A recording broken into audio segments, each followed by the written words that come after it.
بسم الله الرحمن الرحيم سبح لله ما في السماوات وما في الأرض وهو العزيز الحكيم.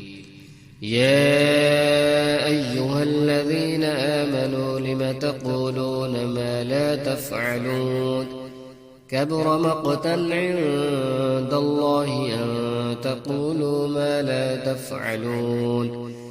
إن الله يحب الذين يقاتلون في سبيله صفا كأنهم بنيان مرصوص. وإذ قال موسى لقومه يا قوم لم تؤذونني وقد تعلمون أني رسول الله إليكم فلما زاغوا أزاغ الله قلوبهم والله لا يهدي القوم الفاسقين.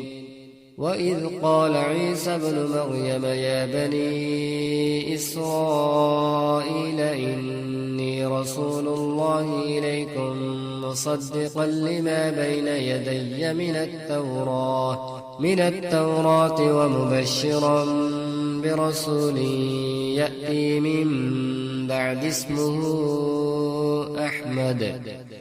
فلما جاءهم بالبينات قالوا هذا سحر مبين. ومن أظلم ممن افترى على الله الكذب وهو يدعى إلى الإسلام والله لا يهدي القوم الظالمين.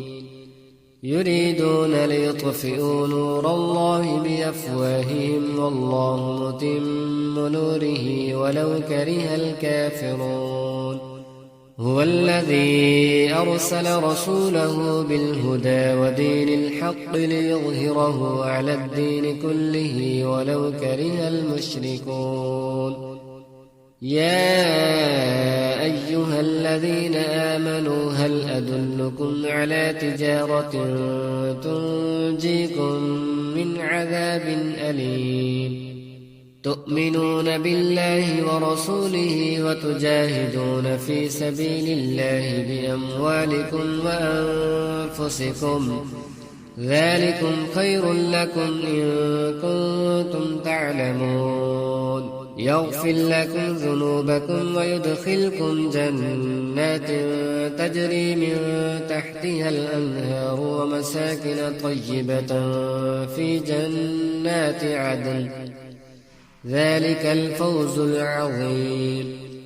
وأخرى تحبونها نصر من الله وفتح قريب وبشر المؤمنين.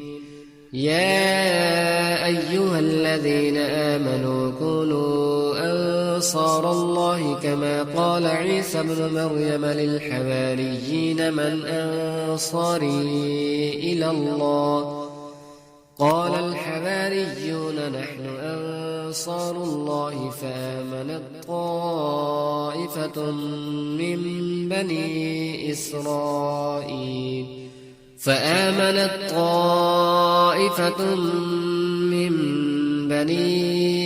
إسرائيل وكفرت طائفة فأيدنا الذين آمنوا على عدوهم فأصبحوا ظاهرين.